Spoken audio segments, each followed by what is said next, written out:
Hi, this is Tisha Benson, and this is my field experience analysis presentation. This is a picture of myself. This is what I wore to my field work one day at Parkwood Elementary School. And this is a picture of the school, the address. I was able to observe in a fourth grade classroom. Usually I went on Monday, Wednesdays, or Friday. My typical time was 8 to 12, even though I did go twice from 10 to 2. So this is an overview of my placement. My teacher that I was assigned to, her name was Miss Brenda Autry, and this is a picture of the classroom. I was able to observe many different subjects, particularly math, science, social studies, and ELA. I did also have the opportunity to follow the students to specials. So I was able to observe music classes, art classes, computers, and also PE classes.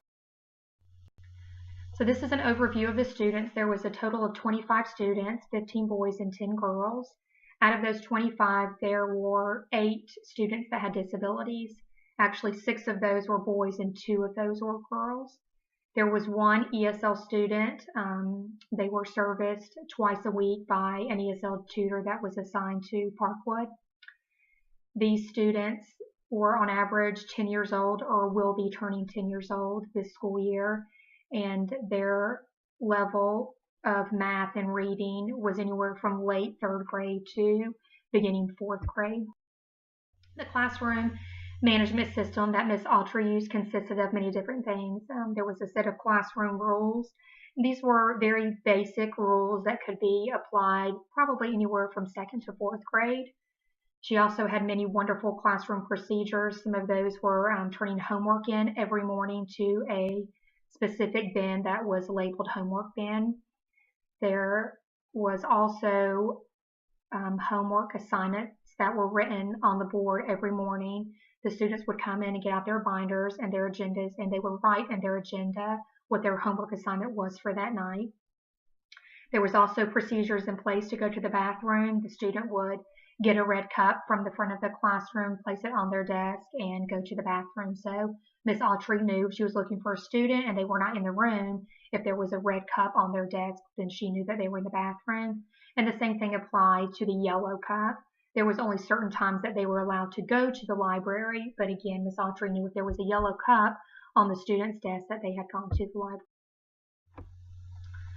So Class Dojo was Ms. Autry's main classroom management system. I thought that this was a wonderful management system, something that the students were very involved in.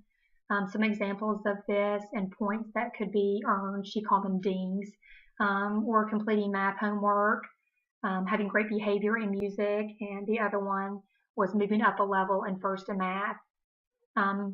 Another thing that was used was a type of alternate behavior management system, and she used this with one of her students. He needed a little bit extra attention, and she was able to meet with the principal and the resource teacher, the student themselves, and also the parent of the student, and were able to come up with this contract and agree and sign it.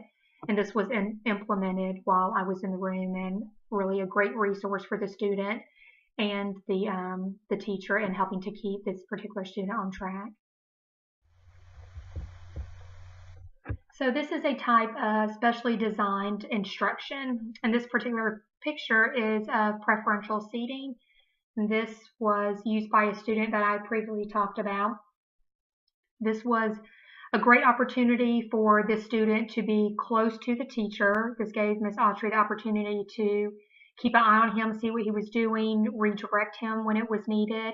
It was also really good because he was not distracted by other students. He was centered and at the front of the class, and it gave him the opportunity to really focus on what he was doing, not be distracted by other people, or have opportunities to get up to ask questions because he was right there to ask any question of Ms. Autry when it was needed. So this is another type of specially designed instruction. This is a type of material called a tactile cushion. It can also be referred to as a spiky cushion. There were 2 of these in Ms. Autry's class, and they were primarily used by students with ADHD. And these were really great. They're soft. They allow the students to kind of shift around and move around in their seats without getting up. So I think that this is a great type of material to use for students with disabilities, particularly ADHD. So this was another type of specially designed instruction. This was somewhat of an accommodation, like the spiky cushion, tactile cushion. This is a picture of a chair fidget. This is also used by students with disabilities, primarily ADHD, and I think that this is a wonderful type of accommodation. It allows the student to remain in their seat, but they can place their feet on this band that stretches across their desk. It's at the bottom of their desk, and they can kind of bounce their feet up and down on this band while staying at their seat in their desk and have the opportunity to just get out some energy and to move around a little bit without causing any distractions for other students. So an overview of teaching strategies. This particular picture is what Ms. Autry calls response sticks, and whenever there was group discussions going and she wanted to randomly call on students, then she would take out this box, and the students knew immediately when she grabbed it what this meant. They really honed in and were very attentive during this time because they knew at any point that she could randomly draw a stick and their name might be on it, and they needed to be prepared with an answer. Another strategy she called colored cards.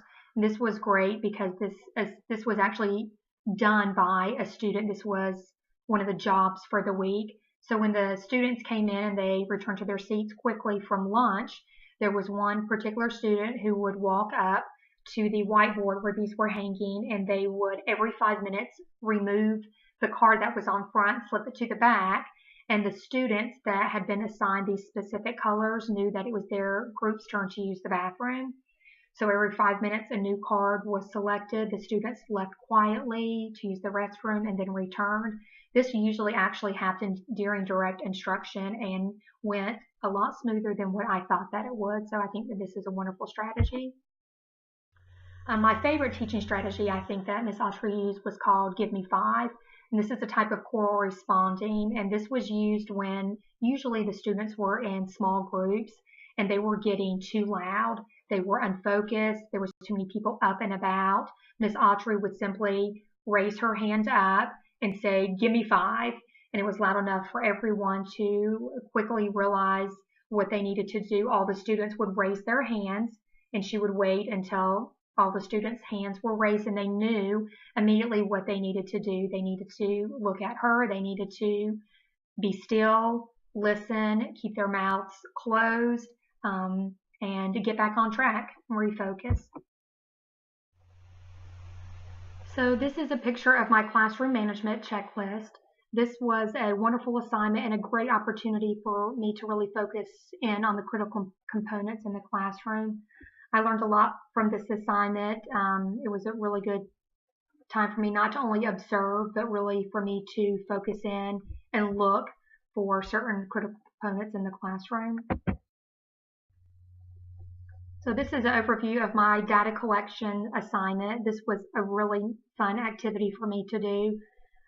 It was neat to be able to kind of focus in on one student, because normally I was really looking at all of them kind of simultaneously, and a good way for me to kind of think about what I would do in this situation if this was my classroom. This is a picture of my data collection sheet. I chose to focus on partial interval recording and also event recording. So this is my reflection number one. Prior to this placement, I had worked with a few individuals with disabilities in the capacity of being a substitute teacher and also a mother. I also have a daughter with a learning disability and a son with a verbal disability. I was really excited when I was first placed with Miss Autry because I knew her already. She was my oldest son's second grade teacher, and I knew that she was a good teacher, and I was excited because I knew that I was going to learn a lot from her. My beliefs about special education and conclusion changed in the sense that I now feel like I understand more how to meet the needs of students with disabilities. This field experience has given me even more opportunities to work with and understand individuals with disabilities in the general education class. And I see more now the importance of implementing modifications and differentiating instruction to include students with disabilities. There are many examples of practices and materials that I would like to incorporate in my future classroom, and some of those are NHT, or numbered heads together. This was one of the strategies that I did an assignment on, and it is really fun and a great way to work with students in small groups. Flight zone strategy is one that I would like to use, and this was also one that I learned about and focused on in another assignment. Evidence-based practices, of course, I think it's very important to use practices that have been proven to work. I also would like to use a token economy and also contingency contracts. These are both things that Ms. Autry used in her classroom, and it was very evident that both of these work. I also like classroom timers. This is something really that I like to use personally. I like to know how much time I have, and so this was something that I would also like to implement in my classroom. I'd just like to say that this was, again, a wonderful class. I really enjoyed my field experience, and I look forward to learning more about being a teacher. Thank you.